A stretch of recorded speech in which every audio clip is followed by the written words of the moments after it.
Hey everybody, you're very welcome back to In Forest and Lands. I'm Joe Price, Wilderness Skills Instructor, and a million miles away from me because she's got a telephoto lens is Ida Holson. Hello everyone. Always so far. But I wanted to take a moment to talk to you about a subject that I don't see discussed anywhere, but still is an important part of the outdoor world. It's scarves. Yeah, I know, scarf is a scarf is a scarf, but when it comes to the outdoor space, there's an awful lot of specialised stuff that you can just use in different ways to make your journey outdoors really, really good. I have a selection of my favourite ones here, and I use them all for different purposes, and I just wanted to talk through them one at a time. Morris Kochanski always said that tents and tarps are the shelter of the group, but clothing is the shelter of the individual. And I love books like the mountain guide books and so on that always start off with talking about clothing and its importance.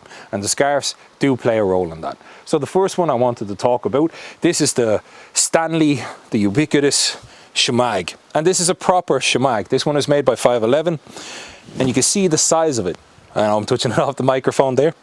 But you can see the size of it. It is almost like a full-scale blanket.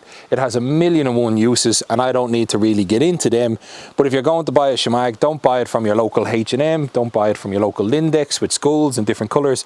Get yourself a real one and you will notice the difference. They are lighter, the fabric is better for charring and straining water through, and it provides you a lot more cover and a lot more options. The next one is the ugly stepchild of the Shag world. This is the Sniper Scrim scarf. Great for hot weather, but also great for winter weather. One thing I don't see this utilised so much is by people who are out in cold weather like I am. But it's great again for straining stuff, not as effective as a Shag. Char cloth, it kind of lacks a bit, but it allows you to kind of pull things together, provide camouflage if you're hunting. It's a bit lighter for when the sun is out, but also when you're in the snow. This is actually probably the perfect dimensions that I have found anyway, where you can take up a handful of snow, fashion this into a bag, leave it next to your fire at a safe distance, and water will drain out of it. So I actually use my Sniper Scrim scarf a lot in the winter months if I'm out in the boreals. Now the next one is a bit of a wild card. You might think this is a regular scarf, but maybe the historians amongst you will think it's a bit different. This is a muslin scarf made out of muslin material. And the reason why I like this is it's a World War II replica scarf. They're very hard to kind of find in a good quality, but they are out there. And the reason why I like this is because it is basically an oversized crepe bandage. So you can still, it's muslin cloth, so you fancy making cheese in the forest, you can. But it's great for straining water through, it's very effective. It has a very fast flow rate, but also it's basically nearly 2 meters of crepe bandage that you can hang around your neck. It's a natural material, so it chars and it's stretchy and great for field dressings and if you have to pack wounds and so on and so forth. Yes, it is not sterile, but can be very quickly made sterile by boiling in some water for 10 to 15 minutes. So that's the muslin World War II scarf. I don't see it around a lot, but it's a little bit of a pro tip. And if you want to look fancy at a wine and cheese party, you can wear it about town. The next one, this kind of comes from Morris Kochanski's world, and also a shout out to Garcia Doyle, great friend who put me onto this many years ago. But this is a sleeping bag liner. This is a surplus sleeping bag liner. This is actually, I think, probably British surplus liner. But this is what I like to wear in the woods, and this is kind of basically taken from the inspiration of Morris's survival scarf. Now people say, hey, a sleeping bag liner, that's pretty robust. But the thing is that you've actually seen me wear this in pictures, out on treks, and it takes up no space. You can actually swap this out. I prefer cotton material for the woods because again, that charring, straining capability, but a silk one would actually take up even less space.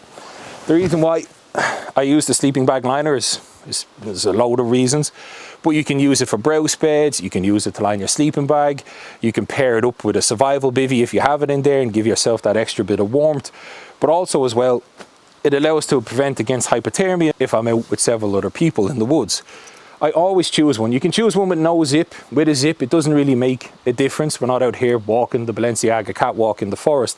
But the reason why I choose a zip is I try to keep everything that's sleeping bag or sleeping bag liner with a full length zip, because it's a lot easier to get somebody who's maybe suffering from the umbles, the fumbles and the umbles of hypothermia, or if they've hurt themselves or sprained their leg, it's a lot easier to get somebody into a bag that has a full length zip. And that goes for your sleeping bags too, if you're out with a big party and you're trying to prevent hypothermia. The next one is a bit more traditional. This is a cowl. This one was made in Yorkshire by Sew Betsy. It's called the hunter's cowl, and it's modeled on an old hunter's cowls, and as you can see, it is pretty large. Again, it offers several ways to wear it. You can wear it around your neck as a buff, you can wear it over your head. Again, it's a cowl. But what I like about this is that for hunting season, you got your orange on the other side, and then also it's so robust that you could lash this between two trees and it acts as a signal panel. It's double layered, heavy wool, so it definitely keeps you warm and offers a multitude of things. I've used this a lot, and I put it down on the ground, prepare my bark on it, prepare my kindling and whatnot. But I just wanted to make this video to show you some of the examples that you have out there, some of the examples that I wear a lot in the forest, and there's a lot of options when it comes to it. You got sniper scrim scarves that are good enough in the winter too if you're in and around snow, the classic Shag, the Muslin World War II scarf, and then also the hunter's cowl, and of course the sleeping bag liner.